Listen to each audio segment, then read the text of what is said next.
कहानी की शुरुआत होती है हेल्गा नाम की एक बूढ़ी औरत से जिसे भूलने की बीमारी थी। एक दिन उसे अपने कमरे के एसी वेंट से अजीबोगरीब आवाजें सुनाई दी तो उसने तुरंत ही एनिमल डिपार्टमेंट की टीम को फोन करके बुलाया। जल्द ही फ्रैंक नाम का एक आदमी वहां पहुंचा और उसने देखा कि वेंट में से अजीब सा पानी बह रहा था। खैर फिर फ्रैंक हेल्गा से मिला तो उसने कहा कि उसके कुछ साथी थोड़ी देर पहले यहाँ जांच करने आए थे लेकिन अब तक वापस नहीं लौटे। मगर हेल्गा को अपनी बीमारी की वजह से कुछ भी याद नहीं था और फिर फ्रैंक घर में कीड़े मकोड़ों की जांच करने लगा। लेकिन तभी उसे वेंट से खून बहता हुआ दिखाई दिया। उसने थोड़ा करीब जाकर देखा तो उसके होश ही उड़ गए क्योंकि वहाँ खून से सनी लाश पड़ी थी जो उसी की टीम के एक साथी की थी। फ्रैंक ने भागने की कोशिश की पर अचानक किसी ने उसे भी वेंट में खींच लिया। ये देखकर हेल्गा काफी डर गई पर फिर अपनी बीमारी की वजह से कुछ ही पलों में दोबारा सब कुछ भूल गई और बाद में उसे फिर से वेंट में से अजीब सी आवाजें सुनाई दी। फिर हम देखते हैं कि आज से ठीक 4 दिन पहले आसमान से एक आग का गोला सीधा इस बिल्डिंग पर आ गिरा था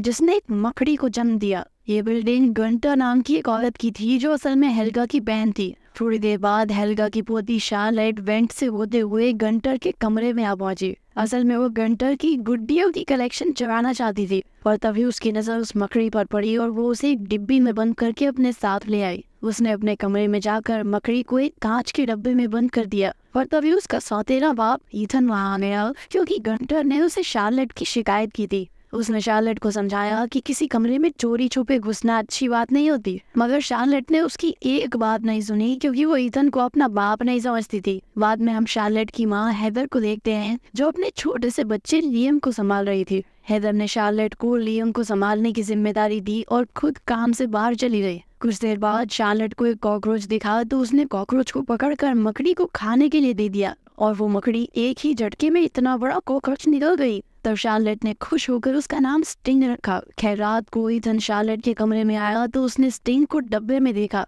उसने आज तक ऐसी अजीबोगरीब मकड़ी नहीं देखी थी। तभी शार्लेट ने वहां आकर ईथन का ध्यान भटकाने की कोशिश की क्योंकि असल में उसे स्टिंग से लगाव हो गया था। खैर ईथन ने उसे बिस्तर में आराम से सुलाते हुए कहा कि वो उससे बहुत प्यार करता है मगर शार्लेट ने कोई जवाब नहीं दिया। फिर शार्लेट के सोने के बाद स्टिंग अपने आप डब्बे से निकल गया और घूमते घूमते गंटर के कमरे में आ पहुंचा। वहाँ उसने गंटर के तोते को बुरी तरह नहा दिया। फिर अगली सुबह शार्लेट का परिवार अपने कामों में लगा था कि अचानक उन्हें गंटर के चीखने की आवाज सुनाई दी। जब वो दौड़कर गंटर के पास गए तो उन्होंने देखा कि किसी ने उसके तोते को बुरी तरह मार डाला था। सबको लगा कि शायद ये किसी चूहे का काम होगा पर बाद में जब फ्रैंक ने अगर उसकी जांच की तो उसने कहा कि कोई चूहा तोते को ऐसे भयानक तरीके से नहीं मार सकता। खैर फिर उसने वेंट में कीड़े मारने की दवाई छिड़क दी ताकि जो भी जानवर था वो मर जाए। उधर शार्लेट अपने कमरे में स्टिंग के साथ बैठी थी। असल में स्टिंग तोते को मारकर चुपचाप अपने डिब्बे में वापस आ गया था। अचानक फोन से बिल्ली की आवाज आई तो स्टिंग ने भी ठीक वैसी ही आवाज निकाली और ये देखकर शार्लेट के होश ही उड़ गए।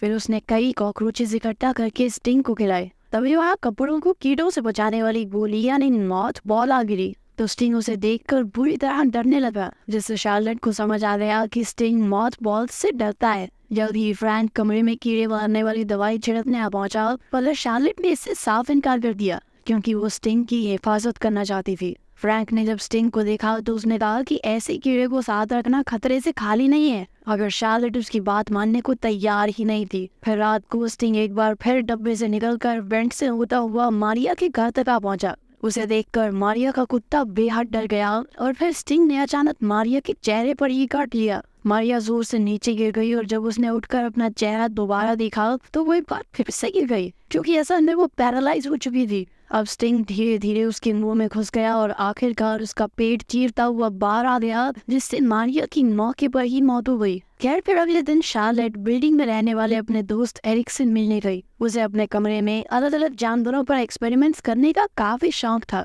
शार्लेट ने उसे अपनी मकड़ी दिखाकर कहा कि आवाजें सुनकर उसकी नकल कर सकती है। ये देखकर एरिक को उसमें खूब दिलचस्पी हुई और उसने कहा कि वो इस कमरे में स्टिंग को बड़ा करने के लिए उसका एक टैंक बनाएगा। शार्लेट भी राजी हो गई और स्टिंग को एरिक के हवाले करके आ गई। उधर मारिया का डरा हुआ कुत्ता जैसे तैसे वेंट के जरिए ईथन तक पहुंचा। ईथन उसे मारिया के घर लौटाने आया पर जैसे ही वो घर में घुसा तो मारिया की लाश देखकर उसके पैरों तले जमीन खिसक गई। उसने तुरंत पुलिस को खबर करके मामले की जांच करने को कहा। इधर बिल्डिंग में रहने वाले लोग अब परेशान हो गए थे क्योंकि पहले एक तोते का कत्ल हुआ और अब मारिया का। खैर पुलिस के जाने के बाद एरिक ने ईथन को अपने कमरे में बुलाया और उसे बताया कि स्टिंग बेहद खतरनाक है और उसे यहाँ पर रखना सबके लिए मुसीबतें पैदा कर सकता है। एरिक को लगता था कि बिल्डिंग में हुए कत्ल के पीछे स्टिंग ही है। इतनी बड़ी मकड़ी देखकर ईथन तो घबरा ही गया और उसने स्टिंग को एनिमल डिपार्टमेंट को भेजने की जिम्मेदारी एरिक को दे दी। फिर बाद में जब शार्लेट को इसके बारे में पता चला तो वो बहुत ज्यादा गुस्सा हो गई,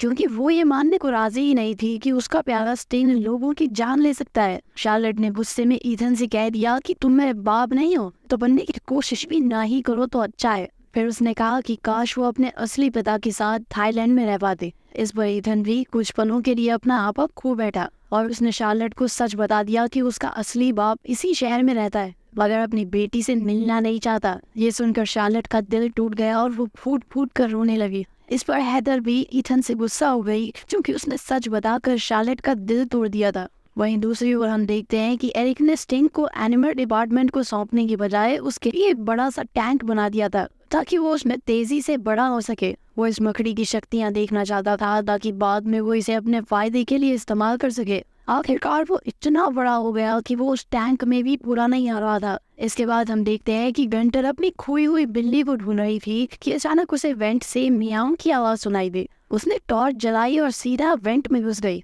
अचानक उसकी टॉर्च बंद हो गई और स्टिंग ने उस पर जानलेवा हमला कर दिया। इधर ईथन को नौकरी से निकाल दिया गया था, इसलिए वो इतना परेशान हो गया कि वो गुस्से में खाए की चीजें तोड़ने लगा। हैदर ने उसे रोकने की कोशिश की तो जल्द ही उन दोनों में बहस छिड़ गई। लड़ाई का माहौल देखकर शार्लेट ने अपने छोटे भाई लियम को उठाया और अपने कमरे में आ गई। वहाँ वो हेडफोन्स लगाकर आराम से वीडियोस देखने लगी। उधर ईथन और हैदर की बहसबाजी चल ही रही थी कि अचानक स्टिंग ने वहां आकर उन पर जबरदस्त हमला कर दिया। फिर वो उन दोनों को खींचकर वेंट में ले गया और इधर शार्लेट को कानों कान खबर भी नहीं हुई। बाद में उसने मारिया के कुत्ते को जोर जोर से भौंकते हुए सुना तो वो उसे देखने रही। तभी अचानक स्टिंग आया और वो कुत्ते को भी पकड़कर वेंट में ले गया। फिर शार्लेट ने देखा कि घर में खून बिखरा हुआ था और ईथन और हैदर दोनों गायब थे। वो काफी घबरा गई और उसे एहसास हुआ कि इसके पीछे स्टिंग का ही हाथ है। मगर इससे पहले कि वो कुछ कर पाती स्टिंग वहां आकर लियम को भी उठा ले गया। ये देखकर शार्लेट बुरी तरह रोने लगी और इस सब का जिम्मेदार खुद को समझने लगी।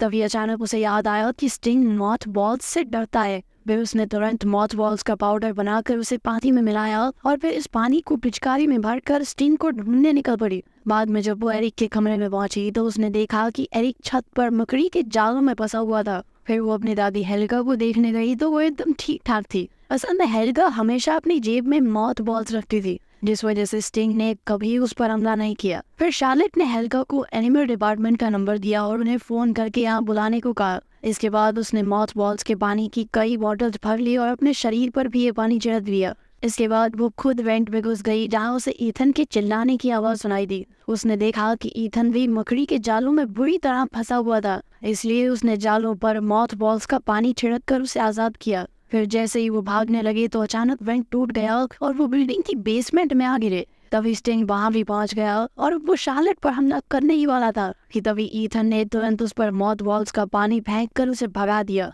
लेकिन फिर जल्द ही उन्हें एहसास हुआ कि वो बेसमेंट में फंस चुके हैं क्योंकि उनके पास दरवाजे की चाबी नहीं थी। शार्लेट को बहुत पछतावा हो रहा था और उसने कहा कि ये सब उसकी गलती है, पर फिर ईथन ने उसे हौसला देते हुए कहा कि सब कुछ ठीक हो जाएगा। उधर हेल्गा को फिर से अजीबोगरीब आवाजें सुनाई दी तो उसने एनिमल डिपार्टमेंट को फोन करके फ्रैंक को बुलाया। फिर जैसा कि हमने कहानी की शुरुआत में देखा था, फ्रैंक वहाँ की जांच करने आया मगर अचानक उसे स्टिंग ने वेंट में ही खींच लिया। आखिरकार फ्रैंक भी बेसमेंट में आ गिरा जहाँ पर ईथन और शार्लेट मौजूद थे। फ्रैंक घबरा कर दरवाजा पीटने लगा मगर उसकी आवाज किसी ने नहीं सुनी। अब उसने इस सब का इल्जाम शार्लेट पर लगाया और ईथन पर हमला कर दिया। लेकिन फिर शार्लेट ने कहा कि वो मॉथ बॉल्स के पानी की मदद से इस मुसीबत से बच सकते हैं। कुछ पलों बाद स्टिंग फिर से वहां गया तो फ्रैंक ने गुस्से में अपनी नेल गन से स्टिंग पर हमला कर दिया। इससे स्टिंग को चोट तो लगी मगर वहां मौजूद पानी की पाइप्स भी बढ़ गई, जिससे उनके शरीर पर लगा मॉथ बॉल का पानी बह गया। मौके का फायदा उठाकर स्टिंग फिर से अंदर आया